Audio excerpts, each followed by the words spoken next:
আসসালামু আলাইকুম। আমি আবারও ফিরে আসলাম ডালিয়া কুকিং হাউস থেকে।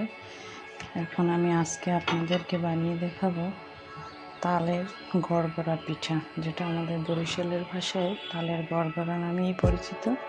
তা তৈরি করতে লাগছে চালের গুঁড়া, তালের কাপ, চিনি এবং নারিকেল।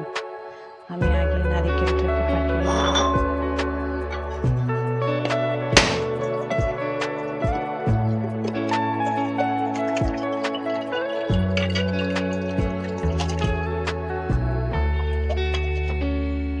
কিছু কালি জিরা এবং আমি একটা কোড়ানির সাহায্যে নারিকেলটাকে কুড়িয়ে নেব।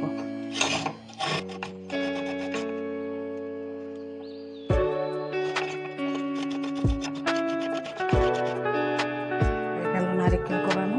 এখন আমি পরবর্তী কাজের জন্য প্রস্তুতি নেব। আমি চুলাটা অন করে দিলাম।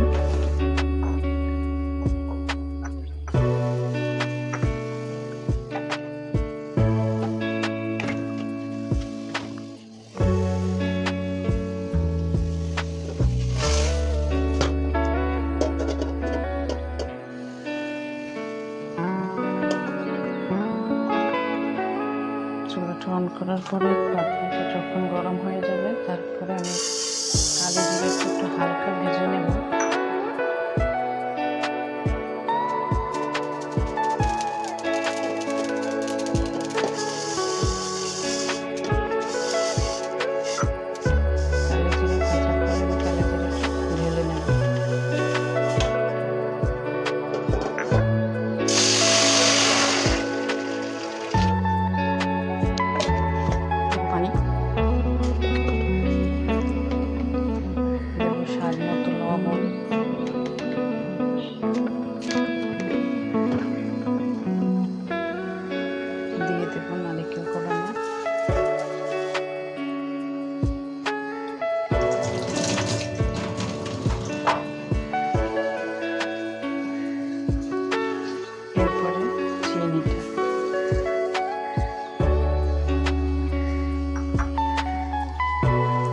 দিয়ে দেবো ভেজে রাখা কালো জিরা,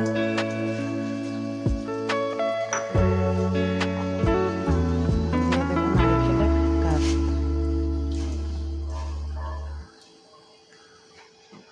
দিয়ে দিচ্ছি তালের কাপ।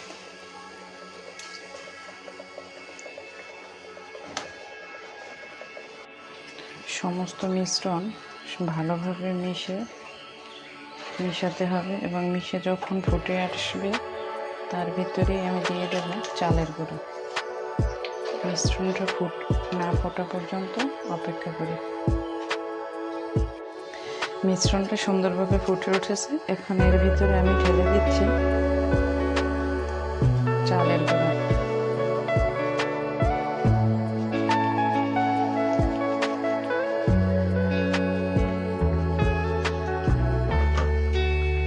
চালের গুঁড়োটা দিয়ে সমান করে ঠিক এভাবে পাকা করে দেব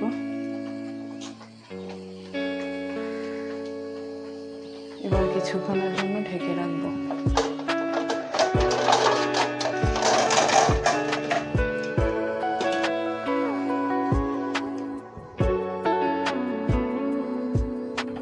ঢেকে রাখার সময় চুলার আঁচটা একটু কমিয়ে নেব।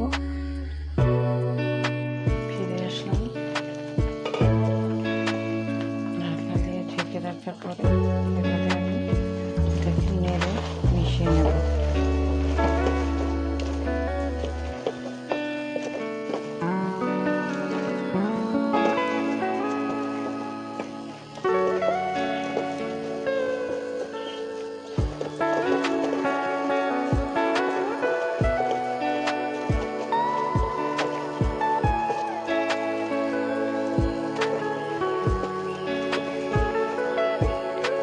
মেশানো হয়ে গেছে। এবার আমি এটা চুলা থেকে উঠিয়ে নেব।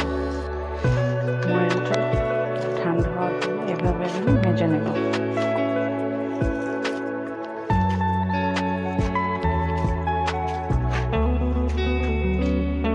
এভাবে মেজে নেওয়া হয়েছে। এখন ছোট ছোট বল করে নেব। এই পিঠা অনেকেই অন্য আকৃতিতে বানায়, যেমন লম্বা আকৃতিরই বেশি বানায়, কিন্তু আমি এটাকে এভাবে সাজে নিয়ে চেপে চেপে গোল গোল করে বানাবো।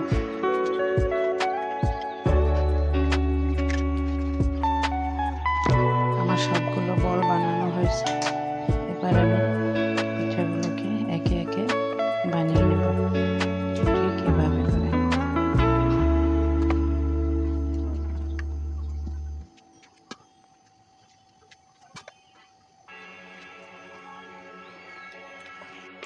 সবগুলো পিঠা বানিয়ে নিলাম। সিদ্ধ দেওয়ার জন্য দিয়ে দেব।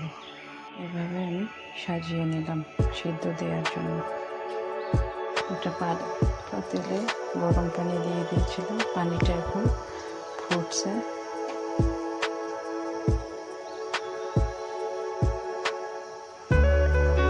এই পর্যায়ে আমি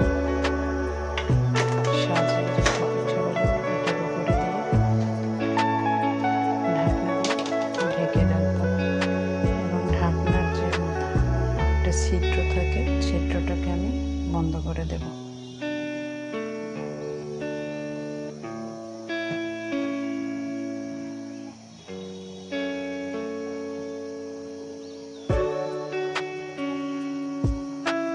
আমি 30 মিনিটের জন্য সিদ্ধ দিয়ে দিলাম।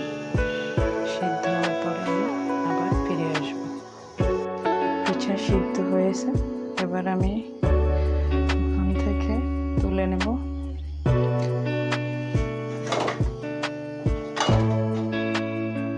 হয়ে গেল আমার তাল গড়গড়া পিঠা বানানো।